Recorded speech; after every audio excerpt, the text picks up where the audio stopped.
നീ അറിയാതെ ദൈവം നിന്നെ മാറ്റുകയാണ്. നിന്റെ സ്തുതിയുടെ ലെവൽ മാറുന്നു, നിന്റെ ആരാധനയുടെ ലെവൽ മാറുന്നു, നിന്റെ ശുശ്രൂഷയുടെ അനുഭവം മാറുന്നു, നിന്റെ വേഗത വർദ്ധിക്കുന്നു.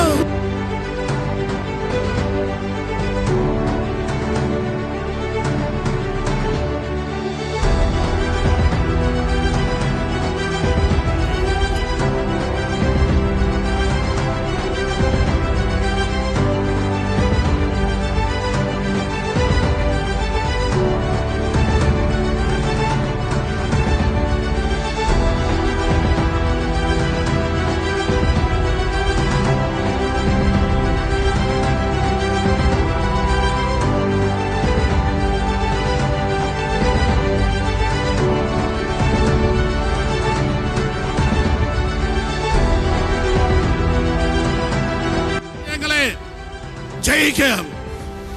നീ ചെയ്തത് ദൈവം ഓർക്കുന്നു. കരങ്ങൾ ഉയർത്തി ഹല്ലേലൂയ പറഞ്ഞ് ഓരോ വിഷയങ്ങളിൽ, ഓരോ പ്രോബ്ലംസിൽ, ഓരോ വെല്ലുവിളികളിൽ എന്നെ നിന്നെ അകത്തിട്ട് പൂട്ടുന്ന പുസ്തകമല്ല ബൈബിൾ, പുറത്തെടുക്കുന്ന പുസ്തകമാണ് ബൈബിൾ.